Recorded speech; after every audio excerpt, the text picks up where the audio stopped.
Assalamualaikum warahmatullahi wabarakatuh. Perkenalkan, nama saya Solihin. Saya mahasiswa Institut Setiami D3 Perpajakan semester 3. Kali ini saya akan membuat video untuk tugas perpajakan. Semoga bermanfaat. Pada video kali ini saya akan menjelaskan tentang deductible expense dan non-deductible expense. Pertama, kita harus mengetahui siklus pembuatan laporan keuangan, dimulai dari melakukan pembukuan, lalu hasil pembukuan dijadikan laporan keuangan, pembuatan laporan keuangan komersil, dan laporan keuangan fiskal berbeda, sehingga dibutuhkan rekonsiliasi fiskal untuk menyesuaikan laporan keuangan sesuai dengan kebutuhan pajak. Rekonsiliasi fiskal terdiri dari dua jenis, yaitu koreksi positif dan koreksi negatif.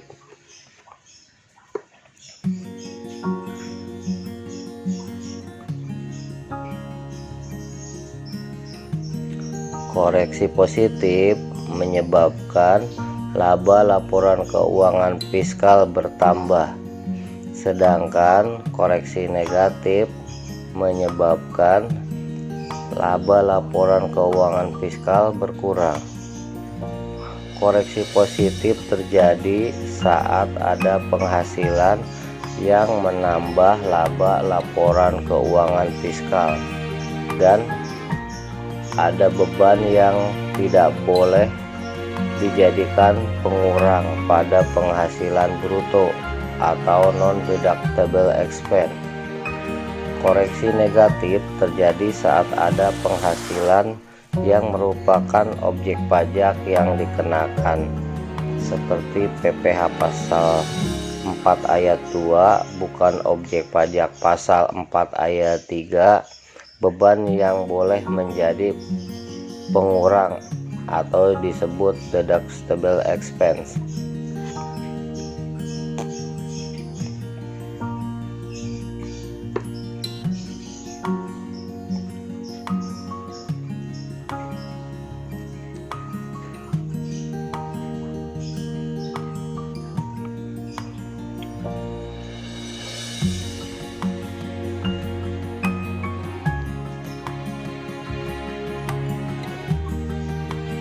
Deductible expense adalah biaya untuk mendapatkan, menagih, dan memelihara penghasilan atau bisa disingkat 3M.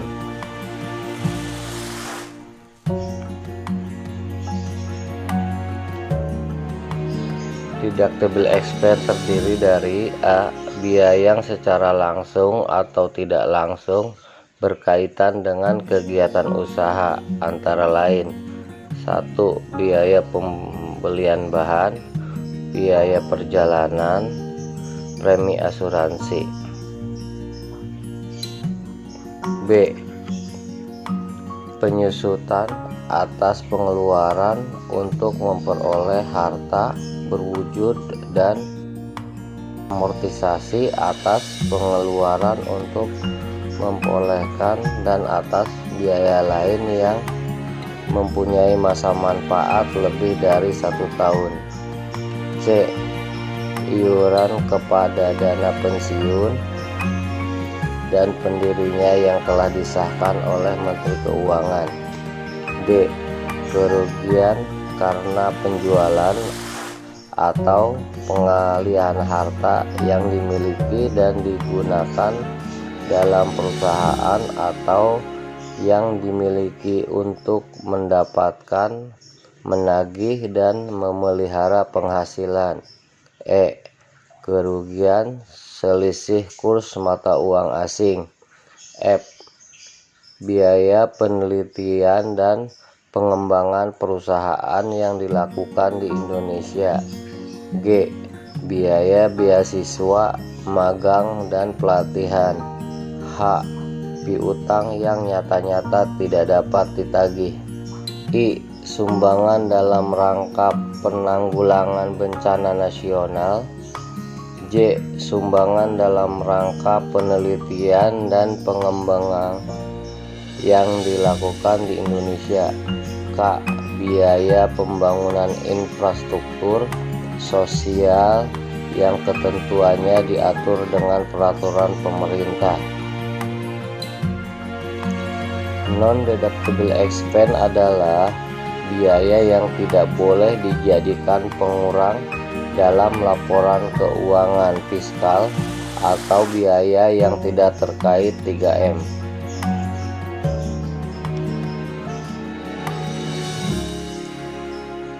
Non-deductible expense terdiri dari A. Pembagian laba dengan nama dan dalam bentuk apapun seperti dividen, termasuk dividen yang dibayarkan oleh perusahaan asuransi kepada pemegang polis, dan pembagian sisa hasil usaha koperasi. B. Biaya yang dibebankan atau dikeluarkan untuk kepentingan pribadi pemegang saham, sekutu, atau anggota. C. Pembentukan atau pemupukan dana cadangan, kecuali 1. Cadangan piutang tak tertagih untuk usaha bank dan badan usaha lain yang menyalurkan kredit, sewa guna usaha dengan hak opsi, perusahaan pembiayaan konsumen, dan perusahaan anjak piutang. 2. Cadangan untuk usaha asuransi, termasuk cadangan bantuan sosial yang dibentuk oleh Badan Penyelenggara Jaminan Sosial. 3. Cadangan penjamin untuk lembaga penjamin simpanan. 4. Cadangan biaya reklamasi untuk usaha pertambangan. 5. Cadangan biaya penanaman kembali untuk usaha kehutanan. 6. Cadangan biaya penutup dan pemeliharaan tempat pembuangan limbah industri untuk usaha pengolahan limbah industri yang ketentuan dan syarat-syaratnya diatur dengan atau berdasarkan peraturan pemerintah Menteri Keuangan. D. Premi asuransi kesehatan, asuransi kecelakaan, asuransi jiwa, asuransi dwiguna, dan asuransi beasiswa yang dibayar oleh wajib pajak orang pribadi, kecuali jika dibayar oleh pembeli kerja dan premi tersebut dihitung sebagai penghasilan bagi wajib pajak yang bersangkutan. E. Penggantian atau imbalan sehubungan dengan pekerjaan atau jasa yang diberikan dalam bentuk natuna dan kenikmatan, kecuali penyediaan makanan dan minuman bagi seluruh pegawai, serta penggantian atau imbalan dalam bentuk natuna dan kenikmatan di daerah tertentu dan yang berkaitan dengan pelaksanaan pekerjaan yang diatur dengan atau berdasarkan peraturan Menteri Keuangan.